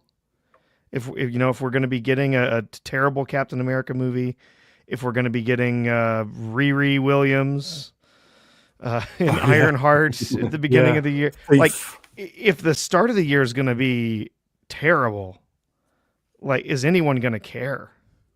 I'm sure there's going to be some people who are just going to be in no matter what, but yeah, I think they're really going to shoot themselves in the foot with a couple of maybe it'll duds appeal at the start of the year. Maybe it will appear to the next generation, as it were. Sword in the Storm, Wrenched. Don't get suckered in, Brown. It's going to suck. There you go, folks. I really genuinely hope it's a good movie. Okay. I would love to go and watch and enjoy a good Marvel film again, but I don't have a lot of hope for it. Graham, you available, mate? Of course. We have a super chat from Bayona Rad for 2 good old English pounds. Don't forget about female Silver Surfer. Yes. Yeah. There you go, folks. I don't How think could we you can forget? forget about it. I'm predicting that Daredevil is probably I think we're probably kind of going to give that a chance. I'm probably looking forward to that secretly. And if there's anything what might deliver, it might be Daredevil. I don't know. Maybe we should do that on Wednesdays. Yeah. Think about it. So that gives me plenty of time to watch the Netflix. Okay, shall we proceed? Move along. Who saw this? Samuel L. Jackson is in talks to star in J.J. Abrams' new film, also starring Glenn Powell, Jen Ortega, and Emma Mackey. Mackey? Do we know what movie? Just a It- movie? It'd be a rip-off of something, won't it? Well, if it's J.J. Abrams, probably. Oh yeah. I reckon it's a movie that doesn't exist. They're just piling a load of big names into something and saying, "Quick, look at what we're going to do," just to Well- bump up investor prices. Yeah, here you go. Made up bollocks. Yeah, I'm thinking. Yeah, I have to say here, and this is something that my friend script doctor told me about it. His take on it, and I actually agree, or I somewhat agree with what he was saying, was that JJ used to have this big deal for $250 million with Warner Brothers, but they pulled the plug on it, and they don't want to pay him. They don't like his ideas, and they canceled all his stuff. And he's at a point in Hollywood now where you haven't really been seeing him make a lot of stuff. He doesn't get a lot of stuff greenlit. I think that maybe at least someone has noticed that he's what I consider the Hamburglar of Hollywood. And basically, I always call him that, and I'm 100%. That's how I see him. He looks like the Hamburglar too. Just if you need to put the mask on his head or whatever. But in any case, this is sort of a desperate attempt to do like a packaging to show, no, like I do have a movie. Look, and maybe he calls Samuel L. Jackson and these other people, get some kind of letter of intent. I don't know if it's a Hail Mary pass that'll work for him or Pulling some not. favors in, probably. He's trying to do like a Hail Mary pass. And either this will work for him and he really gets a movie like this off the ground, or it'll be another one of those projects that they talk about, and then nothing happens. I personally hope that nothing will happen, because I think in J.J. Abrams' case, he's made enough money. He's ruined enough franchises. And sometimes I think you got to say, you know what, you had a nice run. Maybe it's time to step away. Here you go, folks. Wolf Swap Shop wrenched. Abrams had disgraced himself repeatedly over the last decade. I never want to see anything he's ever involved with ever again. I think we need a director sin bin, where if directors make movies which are panned, if they make 3 or 4 in a row, they have to sit out and they can't make any more for a couple of years. Yeah, like Winner Stays On. Yeah, no. And I have another if you make idea. a good movie, you just keep going. If you make bad movies, you just have to sit out. You're not allowed to make anything for a year or two, and then you can come back. You can try again. Right. If you're in there 3 times, then you're kicked out. No, I have a catch here. When he comes back and does a movie, he doesn't have access to hundreds of millions of dollars and Samuel and Glenn and Jenna Ortega and all these things. He gets He gets what the guy that made Godzilla -1 got. You give him $15 million and you tell him, make us a movie that's as good as Godzilla -1. Prove that you're really J.J. Abrams, that means something. And then either he does something good or, you know what I'm saying? They get rewarded. He makes some stinker and then he suddenly gets hundreds of millions of dollars again. Why do they keep giving it to him? He's not worth it. I said this a couple of weeks ago. Directors have their magnum opus. They have the movie that they really want to do. Was it Ang Lee, Crouching Tiger, Hidden Dragon? And then every movie after that, he just didn't really give a shit about. So they were all terrible. He doesn't even have what does he have that's a magnum opus? Everything that he's done is shit. He made a Star Trek movie, which was quite good. Well, I say quite good. The first one as a reboot wasn't bad. I mean, the first one, I'll tell you what, I didn't realize the damage that first movie would make. No, I didn't at the time. No. Yes, when I went and I saw it in the theater, I thought, well, it's a likable cast. They did something different here. And I thought to myself, like you guys said, I went out and I thought, that was okay. Yeah, it didn't really feel like the original Star Trek. But for a few hours in the movie theater, I didn't think much of it. But then when he did Star Trek Into Darkness, you started understanding that there's a bigger problem with the guy. And when you really look at his body of work, you know that he just rehashes stuff. He recycles, rehashes, does a bunch of mystery boxes. And generally speaking, I think he's a hack. It's the mystery boxes that absolutely screw it up. Because everyone else he's helped to train to do movies now sees mystery boxes as the only way they can make a film. Right. And you're seeing that in the next generation of directors that there's so many mystery boxes now. There's the mystery they're all box shit. and the fact that he's never had an original idea in his life. And the There worst is that. part is sometimes you have like second generation disciples and third generation. Like there's, for example, if I'm not mistaken, because I did a lot of reviews about that Quantum Leap revival that they had, like the new Quantum Leap, and initially, basically, the show initially, the first showrunners, which were later replaced by other hacks, but that's a different story. The first showrunners were basically disciples of Alex Kurtzman, who is a disciple of J.J. Abrams. Imagine being like a third generation disciple to J.J. Abrams. As bad as you think that show could be, it is exactly that, with all the stupid mystery boxes, with all the gimmicks and dumb tactics for people that don't know how to make a show.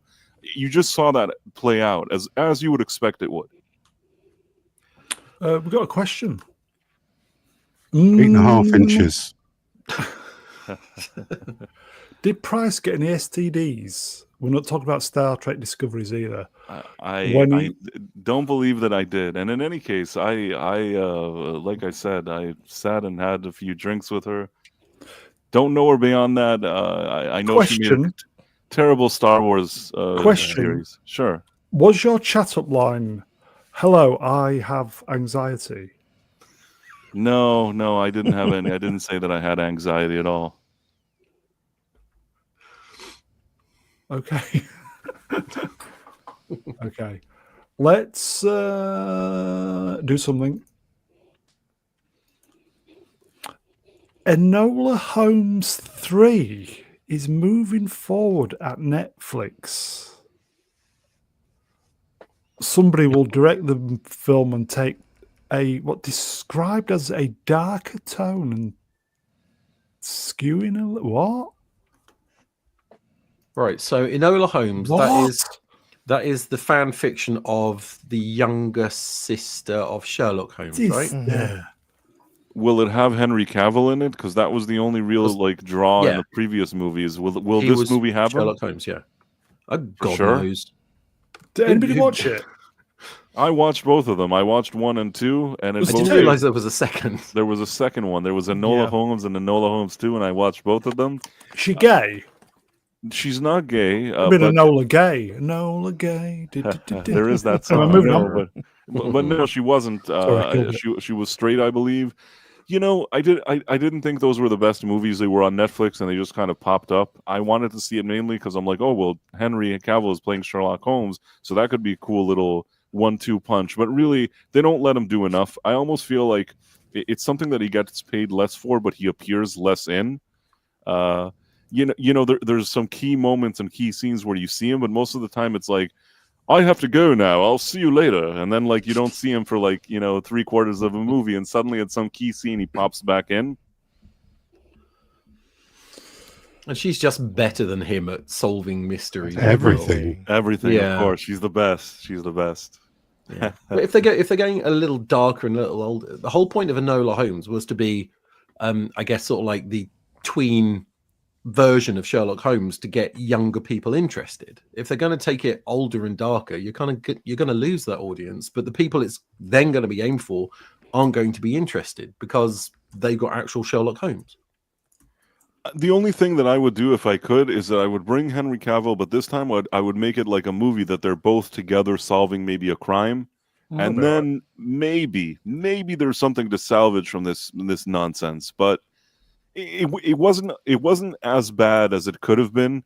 I kind of just watched it, but I think that the second one was dumber than the first. And obviously there was this kind of 2024 modern audience thing going on in different parts of it that don't make sense. Okay. Let's just move on. Brown's had enough of Enola Holmes.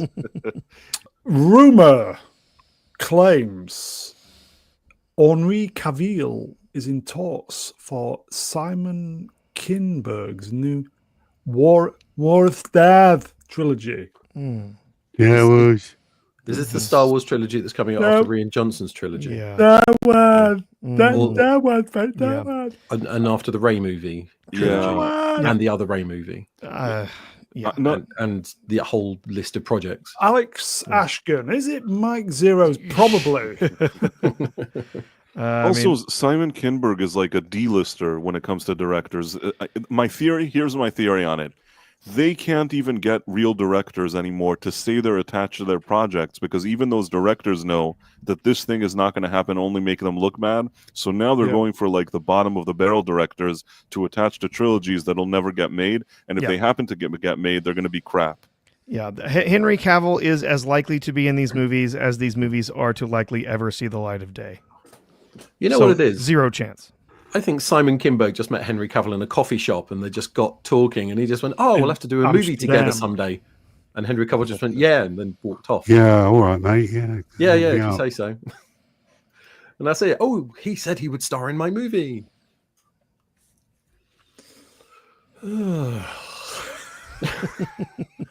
Sorry, folks. It's so depressing. Disney Star Wars is dead. Long live Star Wars. Yeah, everybody. Soon be Christmas. Something to look forward to. HBO stands by J.K. Rowling as it reboots #Harry Potter for TV. J.K. Rowling has a right to express her personal views. We will remain focused on the development of the new series, which will only benefit from her involvement.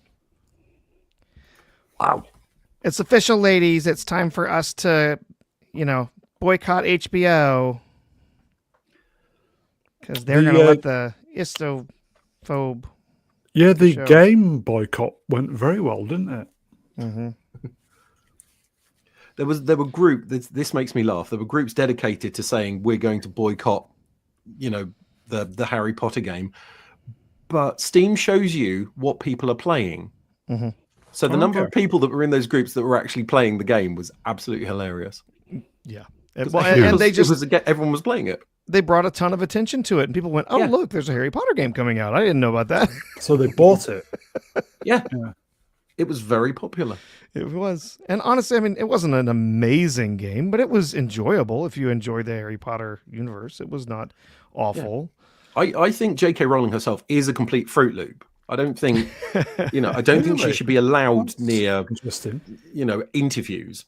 But she made some Harry Potter books, so well done to her. Yes, I'm concerned that she is involved. I'm afraid she's going to do a lot of weird stuff because she is quite progressive.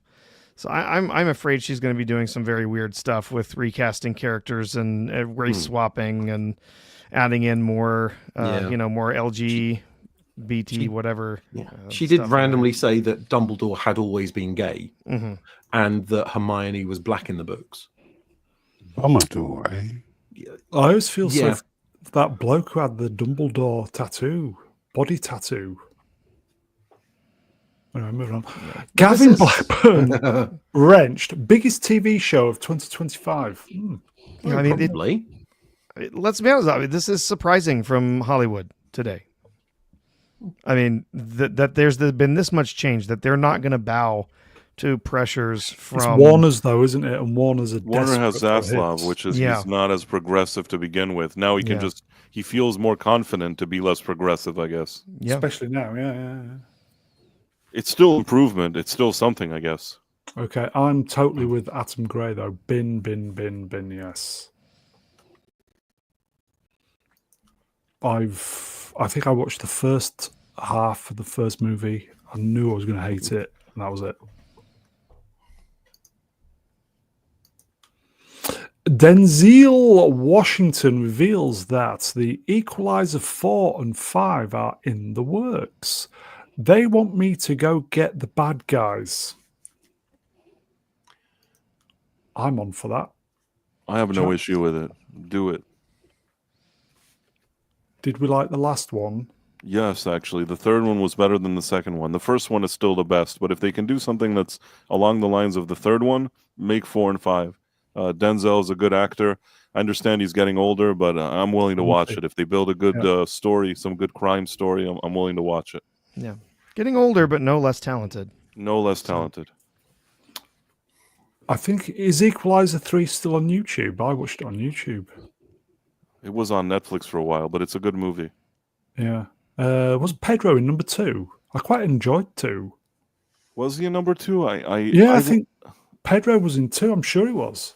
Oh, I guess I'm trying to block that out. The first one I liked the best until now. Then the third one, almost as much as the first. Second one was good, but not as good as the other two, in my Here you opinion. go. Tim's talk. Hello to me, Wrench. Did you all like Denzel in Gladiator 2? Yeah, it was good. Yeah. I've heard I didn't several see it. people say that Denzel is one of the main reasons to watch Gladiator 2. Yeah. He's a great actor. He is. He is. He is an absolutely phenomenal actor. Here you go. World of Swap Shop Wrenched. Are they still making this? Queen Latifah being it? Is that still going? I think it is. I have no idea why, but it is continuing to be popular on CBS. They Okay. continue to make it. Awful. I've watched it and it's laughable. I watched it once, maybe, or a few times. It's laughably bad. I don't know how that. Maybe there's an audience. Maybe the people that like Wicked are watching The Equalizer with Queen Latifah. I don't know, but I have nothing good to say about that show. Yeah, you it's go. in the Yeah, fifth it's on season now. Oh Yeah. Christ! Damn. They had the good sense to get rid of Quantum Leap early. Did it have 2 seasons or? It had Quantum 2 Leap? seasons. Basically, it had 1 season that didn't even do that well, but apparently they didn't have a replacement, so they decided to go barely with another season. Now, the showrunners had a chance to take that second season and really do some serious course correction after an embarrassment of a first season, but these delusional nitwits, instead of understanding that they should be thankful and they should course correct, they doubled down on all the mistakes of the first season, including they took up how do I explain this? A man who is a transformer, A robot, and put them Yes. in charge of made them one of the producers or something like that.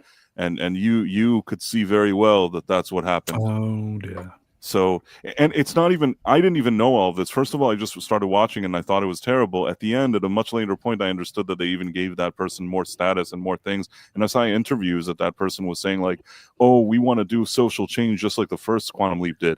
First Quantum Leap was an escapist, science fiction show that had some social commentary. A very good social commentary. This new Quantum Leap thing, I couldn't explain to you how embarrassing it is in words. So embarrassing you couldn't even imagine. And on that bombshell, let's move on. Yes. Swappers is going to love this. Idris Elba is in early talks to star as Duncan Man-at-Arms in live-action Masters of the Universe movie. What do you reckon to that then, folks? I mean, I have no faith in this after what they did with Netflix and Kevin Smith. Like, I don't trust anybody anymore. It's probably another crappy thing. Generally speaking, I don't dislike Idris Elba. I would have liked one time to just see a straight-up adaptation, and that's more, I guess, accurate. But at the same time, Idris Elba is a really good actor, and I like him. So if, let's say, this movie was wonderful, like, great screenplay, great cast, and he's in it, that's not a reason for me not to like it. It's just that I don't have a vote of confidence in them, if that makes sense. Wrenched. Lady Man-at-Arms. Yeah, that'll be the way. Well, I mean, it's entirely possible that it will be a good adaptation. I mean, look at the last few adaptations of He-Man. You had the Kevin Smith series, which actually, no, don't mention that. Don't. There was the movie Disaster. with Dolph Lundgren that let's not mention. That had Tom Paris in it. Probably the Dolph It was an Lundgren experience. one was still better than Kevin Smith. Kevin Smith, whatever he did, was just a disgrace. Dylan Yeah. Mulvers. Yeah.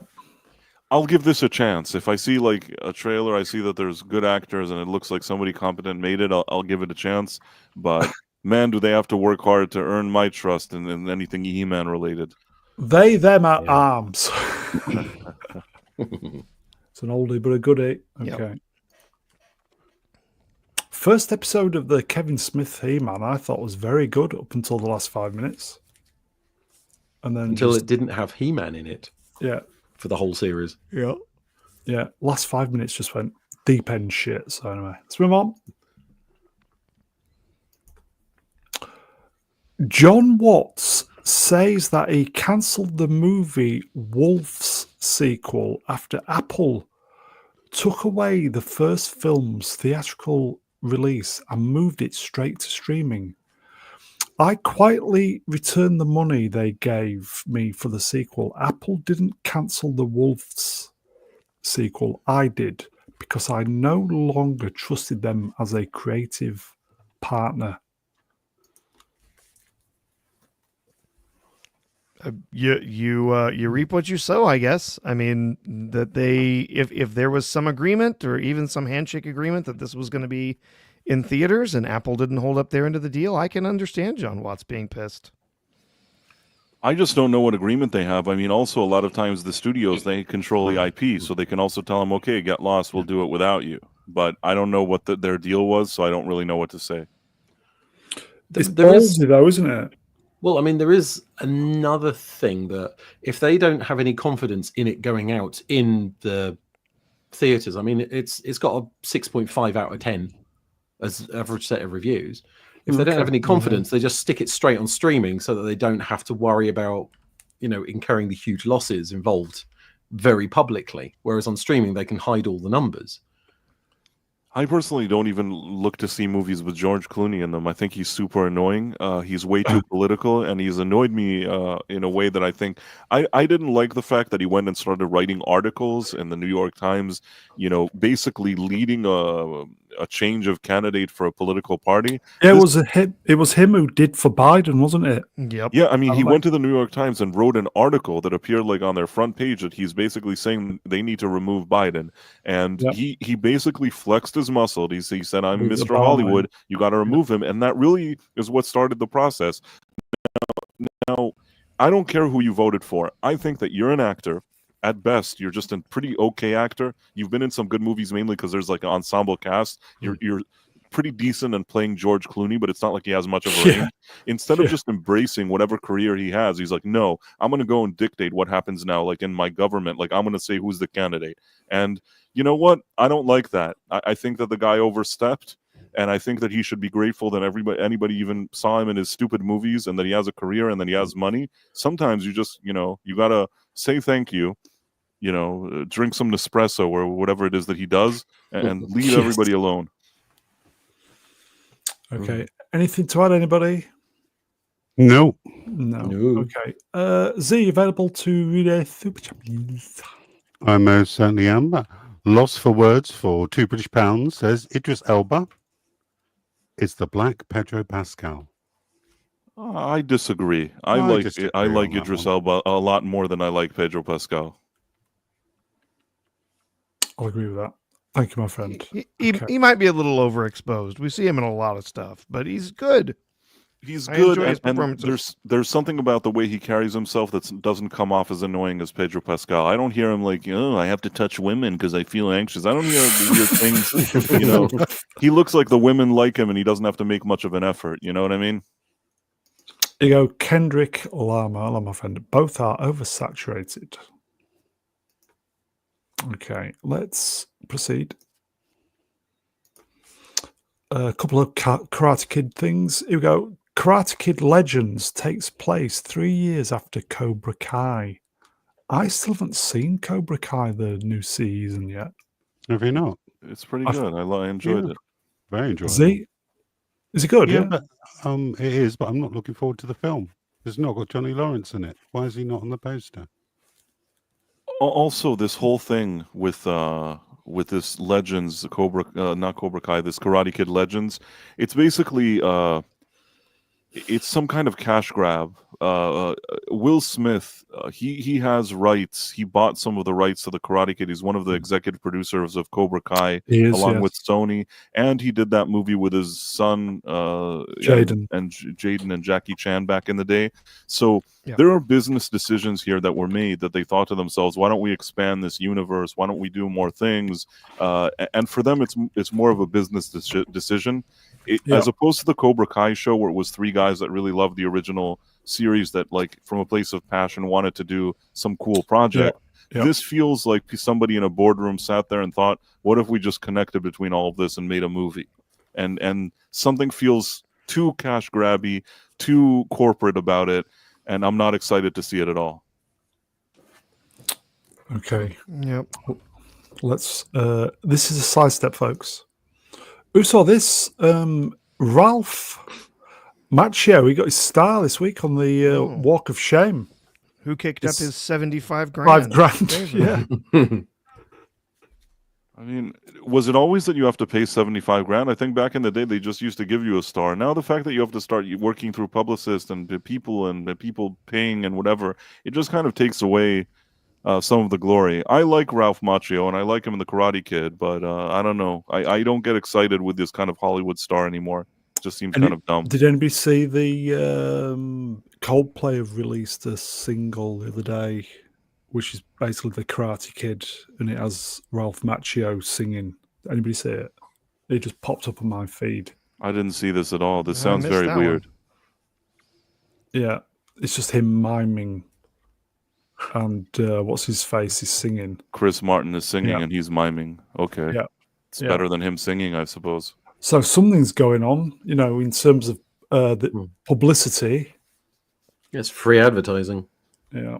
I mean, he's on a popular show. There's definitely resurgences in his career due to the popularity of Cobra Kai and this upcoming other movie. And I'm sure that the studio wants to keep him in the limelight and continue to have him kind of, because it'll take a few years until this other Legends thing is going to come out. So it's probably in everybody's best interest to keep him front and center, I guess. Side Effect Legend Wrenched. Coldplay. No, I don't like ear cancer. Oh dear. Shall we proceed? Yep. First poster, Alien Earth, releasing summer 2025, Hulu. Was it like a little snippet, a clip, what we saw this week? A teaser? I didn't see anything. I'm sure I saw a teaser. You could be right. It was just a reflection of the alien. That's what they do these days. If there's just some like dark corridor, suddenly you see like for a second the alien, and then it says like coming in summer 2025. Yeah. I will say Sword and Storm Wrench. Yeah, Coldplay Karate Kid. Tell them Mr. Brown sent you. I'm sure they'll need the money. Yeah, there was a little teaser thing that came out earlier this week. Just kind of has the reflection of Earth on the shiny dome of the xenomorph. It's a ship that goes down in a fjord in Norway, isn't it? Wow. Something like that. And it's set before the first movie, which completely defeats so much of the story of the first movie. Do the xenomorphs enjoy the fiddly little bits around the edges? Slarty Bart, fast reference. Yes. Yep. Very good. No, I think it's going to be law breaking. It's going to be terrible. I don't have any faith in this whatsoever. So my guess is that the idea is, well, okay, so the aliens are there. Someone encounters them, and that's how Wayland Yutani discovers that's how they discover this species exists or something. And then they have to go out and figure out where this ship came from that crashed and kind of chase them through and try to find them out in space. So that'll it's be silly. leading to the ship discovering the first one. I suppose, in the first Alien movie going to, was it LV, whatever? Yeah, LV 426. Yeah. So it's a retcon. Who knows? It's a retcon. Isn't it all at this point? Why can't they just come up with a new IP? Why do they have to rehash old ones? If you took away sequels, spin-offs, and reboots from the past few years, there would be nothing to watch. Just stop. Just stop with the prequels. Stop! Like, just tell a story that happens next. Stop. What happens next? Imagine that. Okay, on that bombshell. Get in the bin. Anybody know what it is? Is it Shooty? Not Is this it week. Rachel Ziegler? It could have been her, but I think we did her last week. Right, but she's always annoying, so you never know. Yeah. Anybody? Is Even it- though I know you've seen this, is it Greta? No. Is it the whole of Hollywood? Hmm. Does deserve to be in there.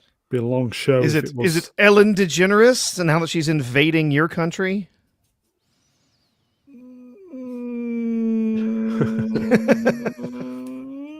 Do you want to see what it is? Go on then. Go on. Okay, everybody's saying Keir Starlin. Ugh, do you know, it could be him every week, but never mind. Does anybody in the chat know what the petition is? What number? How many people have cast? I'm sure Z can tell you. It was. I think it was at 1.5. 1.5 Headphones. million. Okay. Let's. Who saw this? Oh, that's so hilarious. Yeah, J- that's Just weirdest thing. terrible. Just terrible. Cars, dishes, iconic ditches, even iconic logo, and reveals new logo in bizarre DEI fashion adverts. Oh, 1.7 million. Wow. Yeah, this was so embarrassing this week. This was the talk of X for Still for going, days. Yeah, I That's mean, hilarious. so tone deaf. Just everything is kind of like, oh, hey, woke is over. Everyone, it's hit peak woke. We're starting to heal. then Things are starting to get bang, better. here we And then go. this. It's so funny. And then the company lost like a ton of money almost immediately. But apparently that's not new. We did brush on this on Friday A little bit, Yeah. yeah. a little bit, and it's just so funny. It's all like you got Richard Iowadi sitting at the front, and you've got what was it? The playground nonce in the red on the left, and it's so bad. Why is there a capital G in Jaguar and all the rest are lowercase? That's what annoys me more Because than it's anything else. diverse and inclusive and stunning. I don't know. It's so bad. It's so bad. There was Sorry, one, 101 folks. Sorry.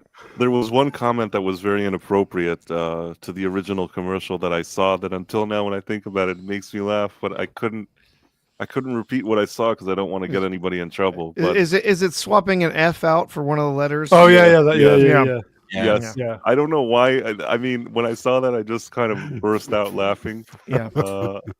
And I felt bad about it because generally I try not to laugh like at stuff like that, but I couldn't help but laugh in this one case. I thought it was funny. Mm.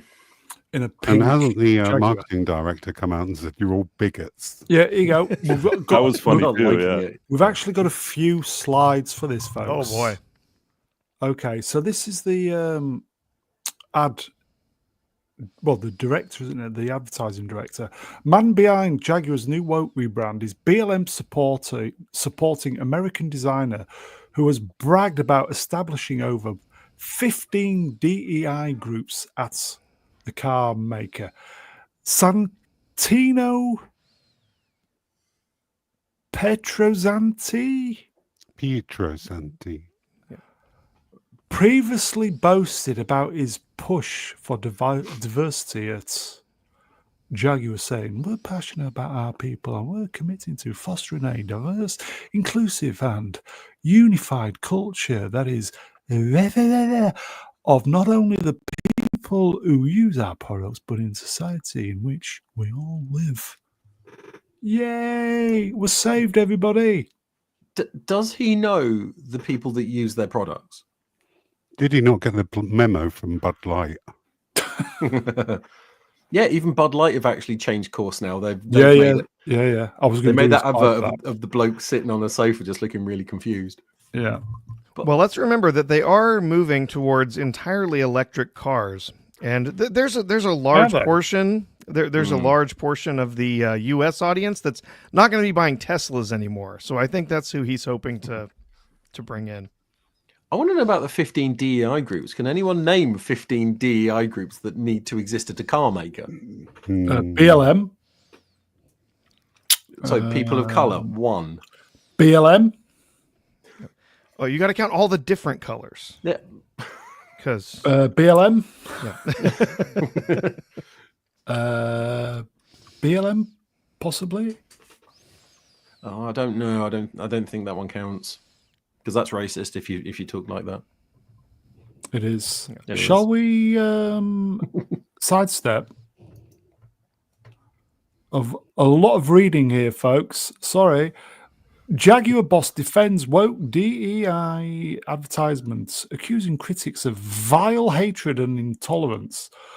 Rawdon Glover, the managing director of Jaguar, said the campaign message has been lost in a blaze of intolerance, adding that the car maker must move away from traditional automotive stereotypes. Blah, blah, blah, blah, blah. What do you think, folks? I think Jaguar have made the biggest marketing mistake in their entire history. I do too. Yeah. When he says campaign message has been lost, what message? No, it's perfect, I think. We get it. I don't know what they were trying to say. They're saying that our cars are for diverse ladyboys who with shaved heads. That's what they're saying. I mean, that's the message I get. I'm not sure If any what of else the I was supposed to take away from it. if any of the people in that advert can afford a Jaguar, I would be surprised. Exactly. It's an Indian. The Jaguar is owned by Tata Yes. Tata, which is an Yeah. Indian company. Apparently, as I said on Friday, the owner is super woke. Sorry, progressive. So, because ultimately it would have been somebody. Would have been this Rawdon Glover, wouldn't it? It'd have been the geezer who signed this off. So ultimately, the book falls with this geezer, not the advertising bloke. Yes, no. Yeah, just I don't know what they think they're going to get out of it. Well, they think they're it going doesn't to make sell sense. cars. I wish They're I knew which not. car they were talking about. Yep. Porsche, probably. Porsche, same day advert, traditional advert, didn't they? Yep, And then just is it as- Volvo as well? Yeah, Volvo Volvo did did the a- full. Yeah, Yeah. they had sort of like famous people actually filming it. They did it full sort of like art filmy style. Yeah, like and it really good advert. It breaks like all the rules. It's not fast paced. It's not exciting. It's long. Yeah. There's nothing about it that's like what you would think of a traditional car commercial, and it's really good. And apparently, Volvo has like gotten a huge response. Like their website traffic is like off the charts. Yeah. So I watched it. I wanted to buy a Volvo. Is this really going to hurt them then, do you think? Well, I mean, we're talking about Jaguar, yeah, so they're getting sort of like news lines, but Yeah, because I don't obviously all think- publicity is it good publicity? I don't know. I don't think it's in the long run going to do them any favors.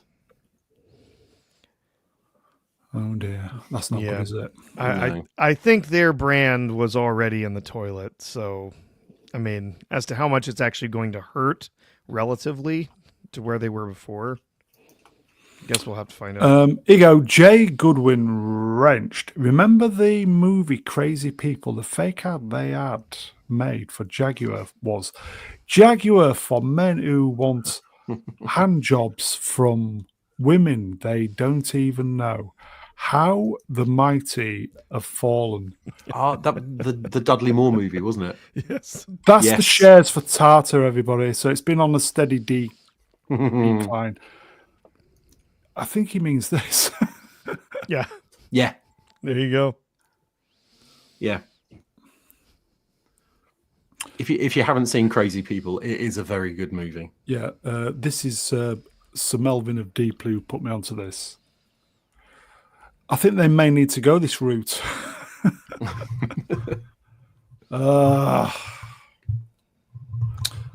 Jaguar's in the bin by the... Well, it is, so, okay. They're in the bin. They did have some It lovely deserves it. cars once. They were a James Bond car. The F-Type's fantastic. I thought it was a nice car, nice looking car. And the logo, oh my God. They got rid of the Jaguar. Yeah. Yeah. That's like taking Ugh. the Silver Ghost off a Rolls. Yeah. Yeah. Oh, man. It's depressing, folks. Shall we? It's a special edition of the bin. Is there another? There is. Another. There is another.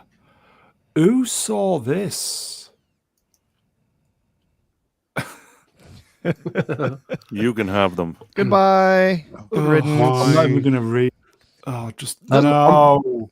Sorry, Oh, can I God. just say on behalf of the British public, we thank you very much for this opportunity, but we respectfully decline. We don't need an Ellen DeGeneres. We happy to pass her on to France. That's fine, It's all but we yours. don't want Chipping Ellen Norton, in the UK. apparently. Thanks for that. I think that there's so many things that she could be doing in the UK now that are so great for you guys, and I think you should go see her comedy show. She tells jokes, apparently. Does she? I've never heard a believe funny you. joke until this day. I haven't heard one funny joke that this lady said, but I've been told that she's supposed to be a comedian. So good luck with that. This country's in a very, very bad place. Just when you don't think it can get any worse, she turns up. It's not a good sign. She hasn't dealt with the British public though. Can you imagine her against a bunch of chavs? She wouldn't last 10 minutes. I'm moving to America. Oh, that'd be amazing. Can we get how do you get into America? I don't Other than know. the southern I mean, border. Chuck your passport over the side and take a boat. Southern border? Is this not fair trade for Emily Blunt? James Corden. No, don't mention him. You can have that back. Oh, Hugh Laurie. I do not like this woman at all. Anyway, okay. Supposed to be a bully, isn't she? Oh, she's very Oh, mean. You weren't Dreadful. allowed to look her in the eye as Yeah, well. you couldn't look her in the eye. She Yeah. would berate people that worked for her. She would call them awful names. She'd throw things at like she's Vile. awful. Terrible Vile. person. Mm. Okay. Let's do and finally. Emily. I was struggling for stories this week for the finale, but thought I'd just use this slide. Cillian Murphy and his wife, Yvonne McGuinness, have bought the Phoenix Cinema in Ireland. The cinemas closed back in 2021, but the pair will be reopening it for the community. It's not bad, is it? That's nice. No, that's very sweet of them. Hmm. Phoenix, yeah, rising from the flame, yeah. Okay. Yeah, I love to hear when Yeah.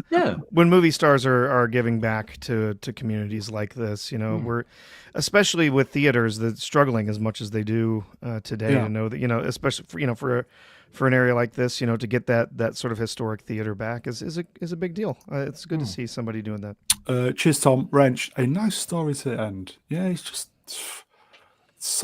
it's every week. It's just shite, isn't it?